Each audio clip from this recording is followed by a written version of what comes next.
Assalamualaikum, halo Sobat Gade, jumpa lagi dengan channel kesayangan Sobat. Kali ini kami akan memberikan sebuah kisah tentang sahabat Nabi yang bertemu dengan Al-Masih Dajjal. Mengutip dari berbagai sumber, Tamim Ad-Dari menceritakan pengalamannya selama melakukan perjalanan bersama 30 pria dari suku Lakham dan Juzam, berdasarkan kisah Tamim Ad-Dari, seorang pendeta Kristen yang masuk Islam dan menjadi sahabat Nabi. Mereka terdampar di pulau itu.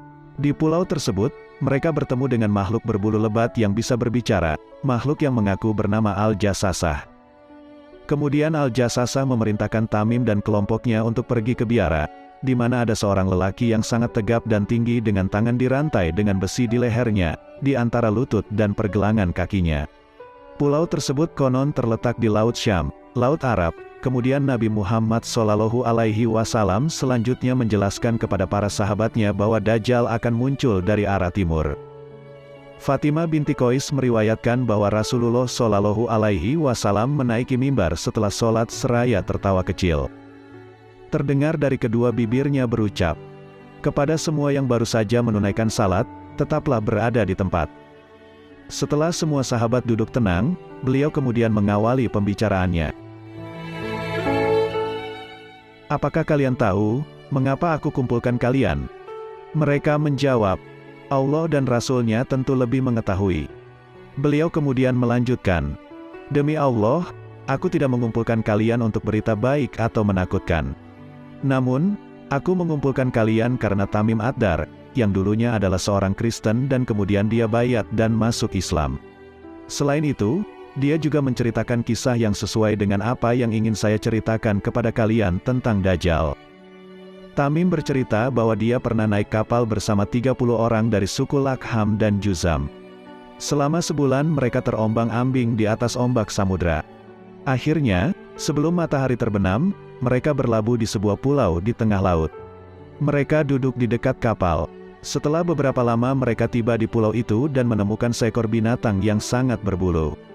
Karena bulunya yang tebal, hewan ini tidak tahu di mana kubulnya dan di mana duburnya. Lalu mereka memberanikan diri berbicara kepada binatang itu. "Celakalah, binatang apa kamu?" Anehnya, hewan itu bisa menjawab, "Saya Al-Jassasah." Mereka bertanya lagi, "Apa itu Al-Jassasah?" Hewan itu berkata, "Wahai manusia, pergilah ke laki-laki yang ada di gereja, karena dia sangat membutuhkan pesan-pesanmu." Seperti yang diriwayatkan oleh Nabi, Tamim berkata, "Ketika hewan itu menyebut-nyebut seorang laki-laki kepada kami takut. Mungkin hewan itu setan, namun, kami penasaran dan segera pergi ke gereja yang ditunjuk hewan itu." Sosok manusia terbesar yang tidak pernah kami lihat. Dia terikat erat, sementara tangannya melingkari lehernya. Dia diikat dengan besi dari lutut sampai mata kaki. "Makhluk apakah engkau ini?" tanya Tamim. Sesungguhnya batinnya mulai mengenal laki-laki di depannya. Huruf Qaf, Fa, dan Ro di dahinya mengingatkan Tamim pada sosok yang kedatangannya teramat dibenci, yaitu Dajjal. Raksasa itu menjawab, "Kalian mungkin sudah tahu siapa aku. Sekarang beritahu aku siapa kalian." Rombongan Tamim Ad-Dari menjawab, "Kami semua orang Arab, kami berlayar dengan kapal, tiba-tiba kami terombang-ambing ombak, kami hanyut selama sebulan, sampai akhirnya kami berlabuh di pulaumu. Tiba-tiba kami bertemu dengan hewan berbulu tebal dan dia meminta untuk datang ke sini untuk bertemu denganmu. Karena dia berkata bahwa Anda sangat merindukan berita kami sehingga kami segera datang kepada Anda." Makhluk itu bertanya, "Kabarkan padaku, apakah kurma-kurma di Baisan masih berbuah?" "Iya, masih," jawab Tamim. "Sebentar lagi kurma-kurma itu tidak akan berbuah," sahut makhluk itu. "Apakah Danau Tabariyah masih menyimpan air?" "Iya, masih. Sebentar lagi danau itu akan kering." "Apakah mata air Zulgar masih mengalirkan air?" "Iya." Akhirnya laki-laki di gereja itu kembali untuk mengajukan pertanyaan lain.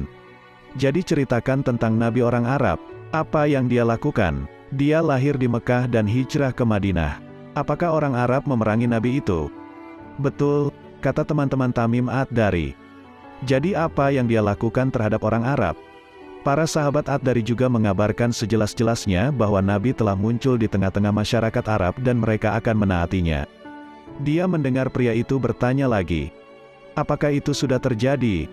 "Benar," tegas mereka. "Nabi itu lebih baik bagi mereka jika mereka menaatinya. Itu sebabnya dia memberitahumu tentang aku.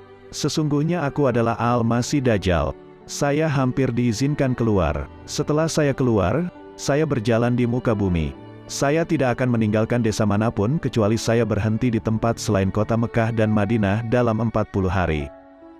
Keduanya terlarang bagiku. Setiap kali aku memasuki salah satunya, aku akan dihadang malaikat dengan pedang terbungkus sarung di tangannya, yang siap dihunuskan untuk menghalangiku.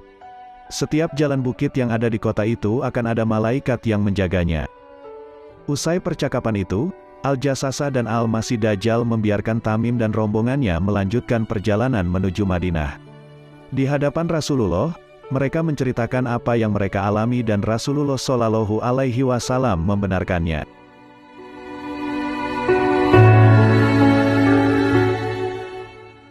Wallahu alam bisawab, hanya Allah yang lebih mengetahui kebenaran yang sesungguhnya. Semoga kisah ini bermanfaat dan menginspirasi kita semua. Dan sampai jumpa di episode yang akan datang. Jangan lupa klik tombol subscribe, like, komen dan share kepada rekan, teman, sahabat dan keluarga. Terima kasih.